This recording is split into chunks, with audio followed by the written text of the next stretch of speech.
Hello everybody, welcome back to my channel. So for today's video, I'm going to show you how I made my little wooden snowman up there. So as you know, at Halloween-y kind of autumn, I actually made a little ghost, which I called Ghostie. He's actually back there. I'm going to get him. Okay, this is Ghostie, and I love him very, very much.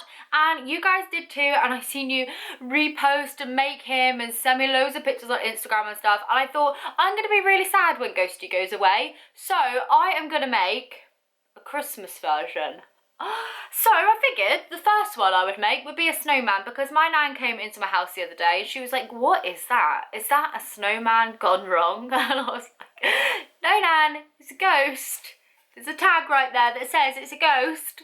But yeah, I thought actually that was really funny, so I was going to make a snowman. So this is the snowman version. I absolutely love it. It's so simple and it's just, I don't know, I just love him. Look at his little nose up there as well. Isn't that the cutest little skinniest little nose ever? So yeah, now we have Ghostie and what I'm going to call Snowy.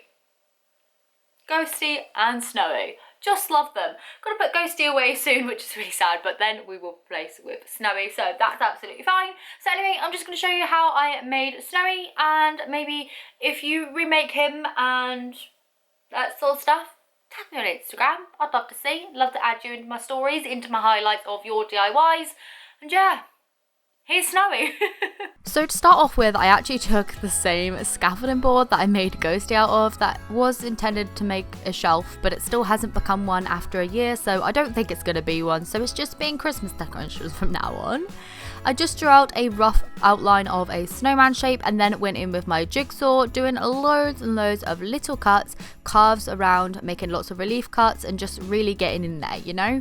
I felt really confident with my jigsaw this time. This is the third time in using it and I think I finally mastered it. So once I had the main shape, I then took my sander, held it upside down so that I was able to like sand with one hand and move the shape around with the other. What I then went ahead and did was took one of these little Dremel tools, yes, I remembered the name, and I just took a little sanding bit on it and then went to town with the little sander. I really like these little sanders because it makes it a lot easier. It allows me to get into all the little kind of corners and get all the edges off and make them look kind of like they've been carved rather than I've just cut it out with a saw. I like to focus on some little bits for a little while so like it chips into the wood rather than making a nice smooth finish, but you'll see what I mean once I show you here. So like as you can see, it doesn't look that neat, but once painted this looks really, really good. Well, I think so anyway, because I like that handmade look. So using some white chalk paint, this is the Rust-Oleum Chalk White, the same white chalk paint that I always used. I just put one really nice generous layer over the whole entire piece. I actually allowed this to dry overnight because I wanted it to be, you know, really, really dry, like chalk dry as possibly it can be before going ahead and sanding. So I used a fine grit 120 sandpaper and I just sanded all over, making sure that it felt buttery smooth before moving on to the next step. As you can see here, I'm sanding, wiping off the chalk dust and then feeling it just to see how it feels. To bring back some of that wood grain in those carved bits that I said about, I actually used a like coarser sandpaper in a 60 grit and I just went over those edges. You can of course go over it in the 120 just by itself, but it will take a little while. So I just went over the edges with a 60 and then back over with a 120 to make them feel really nice and smooth. Once I had all of the edges sanded down the way I liked it and, you know, it a little bit distressed, I then took some twine and just wrapped it around the neck around about 3 times and then just tied it off. I then added a little craft label, which I actually made with my Sizzix Big Shot, and then I just tied a little bow and yeah, that was that. I then wrote the word "Let It Snow" using a white Posca pen. This took me absolutely forever because the craft tag kept absorbing the white, so I had to do about 5 layers of that to get it to really show through. I then used a dotting tool and some brown acrylic paint. This is just, what colour is that? Raw Umber. And this is a really nice like charcoaly browny kind of colour. I like this colour because it's not so stark as your usual black, but it is still a really dark colour, obviously.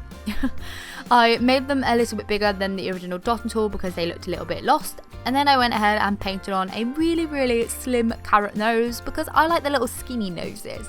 if I do a nose at all. The snowman is probably the only exception to things that I actually put noses on. I then used that same brown colour and added 3 little pieces of coal down on its belly. So anyway, once all the paint had then fully dried, my little Snowie was then complete. I'm absolutely in love with him. I adore his face and I just think he is so cute.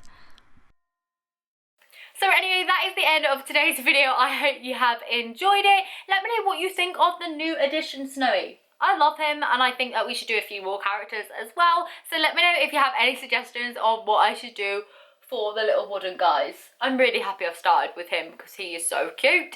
So yeah, hopefully you have a fantastic day and I will see you tomorrow for a What's In Wednesday. It's going to be B&M because I've edited that one now. It's not as long as I would have hoped. Apparently I wasn't that great at filming again, but anyway, it's the second one. I'm going to get better, I promise. But yeah, if you want to see what's in B&M, then make sure to stick around for tomorrow's video. And then I have 2 more DIYs coming on Thursday and Friday to complete the whole week of Christmas DIYs. Anyway, I'll see you then. Bye!